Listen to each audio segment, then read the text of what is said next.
मुख्यमंत्री पुष्कर सिंह धामी ने Uttarakhand global investors summit के लोगों और वेबसाइट को लॉन्च किया। शनिवार को देहरादून में आयोजित एक कार्यक्रम में मुख्यमंत्री ने समिट के लोगो और वेबसाइट को लॉन्च करते हुए कहा कि इस बार इन्वेस्टर्स समिट में 2,50,000 करोड़ रुपए के निवेश का लक्ष्य रखा गया है। राज्य सरकार ने निवेश को बढ़ावा देने के लिए नीतियों में सुधार भी किए हैं और नई नीतियों को भी लागू किया है। विभिन्न क्षेत्रों के लिए 27 नीतियां प्रख्यापित की गई हैं। राज्य में 6,000 एकड़ का लैंड बैंक भी तैयार किया गया है।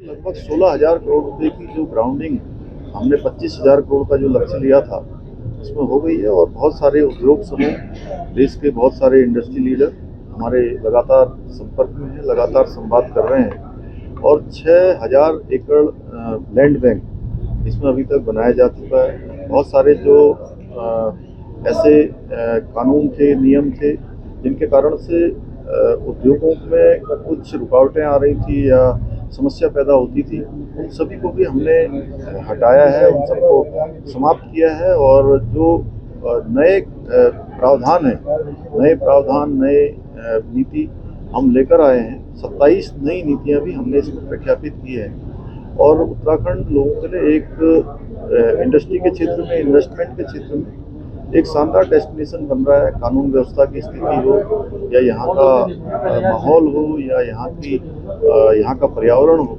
हर दृष्टि से लोगों के लिए उनको सूट करता है। हर प्रकार से एक अच्छा वातावरण इन्वेस्टमेंट के क्षेत्र में है और हमारा प्रयास है कि इस बार एक बड़ा इन्वेस्टमेंट का समूह उत्तराखंड के अंदर आए। मसूरी गोलीकांड की 29वीं बरसी पर मुख्यमंत्री पुष्कर सिंह धामी ने शहीद स्थल झूलाघर पहुंचकर शहीदों को श्रद्धांजलि अर्पित की। इससे पहले शहीद स्थल पर सर्वधर्म सभा का आयोजन किया गया, जिसमें सभी समुदाय के धर्म गुरुओं द्वारा पाठ का आयोजन किया गया। इस मौके पर मुख्यमंत्री पुष्कर सिंह धामी ने शहीदों के परिजनों को शॉल भेंट कर सम्मानित किया। इस मौके पर विभिन्न राजनीतिक और सामाजिक संस्थाओं के लोगों ने शहीद स्थल झूलाघर पर राज्य आंदोलन में अपनी शहादत देने वाले लोगों को श्रद्धा सुमन अर्पित किए। बताते चलेगी कि उत्तराखंड राज्य की मांग को लेकर 2 सितंबर 1994 को शांतिपूर्वक जुलूस निकल रहे निहत्थे राज्य के आंदोलनकारियों पर पुलिस ने बर्बरतापूर्वक कार्रवाई की, जिसमें एक पुलिस अधिकारी के साथ ही 6 लोग शहीद हो गए।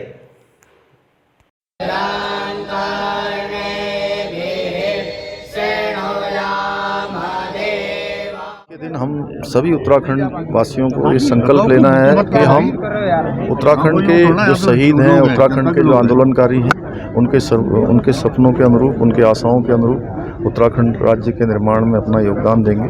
और श्रद्धेय अटल बिहारी वाजपेयी जी का भी मैं स्मरण करना चाहता हूं कि वो उनके प्रधानमंत्रित्व काल में ही उत्तराखंड राज्य हमको प्राप्त हुआ था।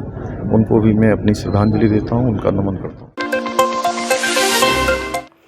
मुख्यमंत्री श्री पुष्कर सिंह धामी ने आज राज्य स्थापना के लिए 1 सितंबर 1994 को शहीद हुए आंदोलनकारियों की शहादत दिवस के अवसर पर खटीमा में मुख्य चौराहे के पास स्थित शहीद स्थल में शहीदों की मूर्तियों का अनावरण किया। इस दौरान मुख्यमंत्री श्री धामी ने शहीदों की मूर्तियों पर माल्यार्पण कर श्रद्धांजलि अर्पित की और शहीदों के परिजनों को शॉल भेंट कर सम्मानित किया।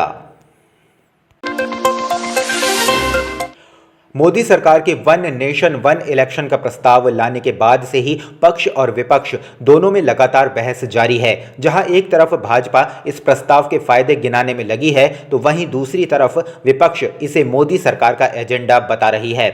विपक्ष का कहना है कि यह काफी लंबी प्रक्रिया है, जिसके लिए सरकार को सभी राज्यों के साथ बैठक उनकी सहमति लेनी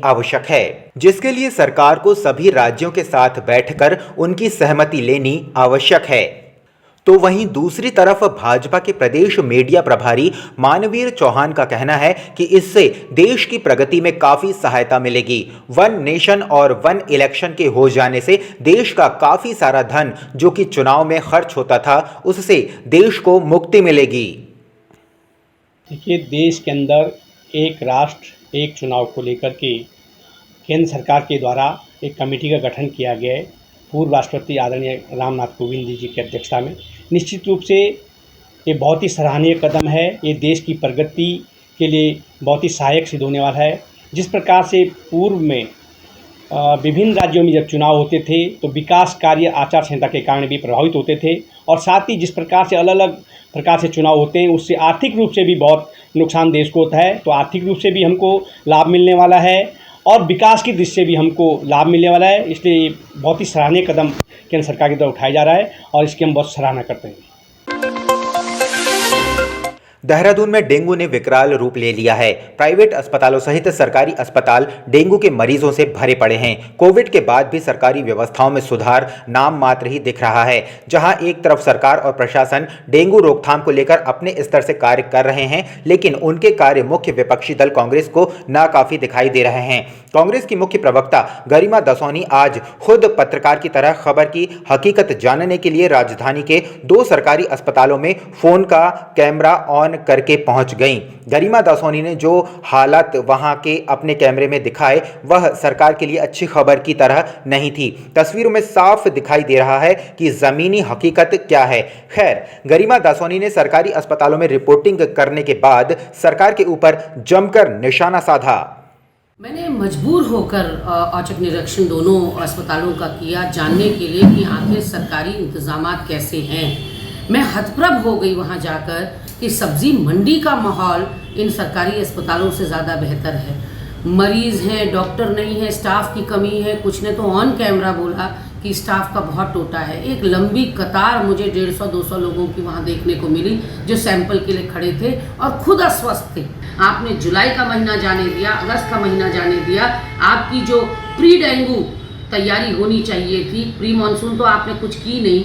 नालों की सफाई कर दी होती, जल भराव को रोक दिया होता, जागरूकता अभियान चलाया होता पानी के ठहराव न होने देने के लिए, तो शायद ये नौबत ना आती। लेकिन आज विकराल रूप डेंगू ले चुका है और उस देहरादून में जहां मंत्री संतरी मुख्यमंत्री राज्यपाल सब रहते हैं उसका ये आलम है, तो पता नहीं दूरस्थ ग्रामीण अंचलों का।